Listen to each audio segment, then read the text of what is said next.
দেখেন মানবতার ফেরিওয়ালা কাকে বলে দেখেন এই কুকুরটু কে বানি কারা এর মাথার ভিতরে প্লাস্টিক ঢুকিয়ে দিছে তাকে তার কষ্ট কষ্ট করে তাকে ছাড়ানোর জন্য অনেক চেষ্টা করতেছে কিন্তু কখনো হচ্ছে না। এই বেচারা অনেক কষ্ট করার পরে মানবতার ফেরিওয়ালা ভাই খুব কষ্ট করার পরে তার উদ্ধার করে। দেখেন এই ভিডিওটা না দিয়ে পারলাম না আমি, অবশ্যই তার জন্য আপনারা অবশ্যই দোয়া করেন, আর ভিডিওটা বেশি বেশি করে শেয়ার করবেন। দেখেন এই ভাই কত কষ্ট করে তাকে উদ্ধার করে দিল। এরকম মানুষকে দুনিয়াতে আছে? আর এই কাজ যারা করে তারা আসলে মানুষ না, মানুষ নামে কলঙ্কিনী তারা।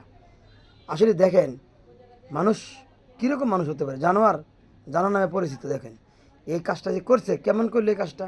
আর আপনারা দেখেন এই কাজটা সে ভাইটা অনেক কষ্ট করে তাকে উদ্ধার করে দিল। দেখেন লাস্টে সে উদ্ধার করতে পারলো, সাকসেসফুল হতে পারলো, কিন্তু তার অনেক কষ্ট হয়েছে।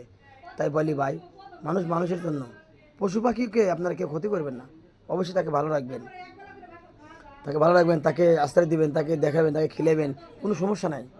আশ্রয় প্রশ্রয় দিবেন, তাতে ভালো হবে, তাতে কোনো সমস্যা নেই। দেখেন অবশেষে ছাড়িয়ে দিল তাকে।